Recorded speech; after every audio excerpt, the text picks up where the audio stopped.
तो hello dear student, welcome back to my channel. ओ light चली गई। तो स्टूडेंट फाइनली लाइट आ चुकी है और आपको सारा कुछ विजुअल हो पा रहा होगा। ये क्यों हो पा रहा है, इसका मैं मेन रीजन बता दूं, वो है रिफ्लेक्शन ऑफ लाइट।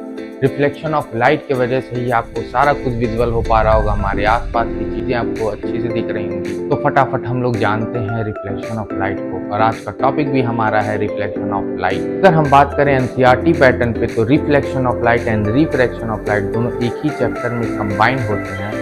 लेकिन अगर आईसीएसई पैटर्न की बात करें तो इसमें reflection of light and refraction of light दोनों अलग अलग चैप्टर्स हैं। और मैं आपको बता दूं, बोर्ड एग्जाम में ये 10 मार्क्स आपको दे के जाएगा ये chapter reflection of light and refraction of light. और मैं ये भी बता दूं कि आप लोगों को दोनों चैप्टर्स पढ़ने, तभी जो बोर्ड एग्जाम में रिफ्लेक्शन ऑफ लाइट से ज्यादा क्वेश्चन आते हैं तो रिफ्रैक्शन ऑफ लाइट से कम क्वेश्चन आएंगे, और अगर रिफ्रैक्शन ऑफ लाइट से ज्यादा क्वेश्चन आ रहे हैं तो रिफ्लेक्शन ऑफ लाइट से कम क्वेश्चन आएंगे। तो इस प्रकार से दोनों मिला के कंबाइन होकर के 10 मार्क्स के आपके आते हैं। तो स्टूडेंट, रिफ्लेक्शन ऑफ लाइट को समझने से पहले हम जानते हैं luminous object and non luminous object होते क्या हैं। लुमिनस ऑब्जेक्ट वो होते हैं जिनके पास खुद की रोशनी होती है, यानी जो उनकी लाइट होती है वो खुद की होती है, लाइक सन, कैंडल्स।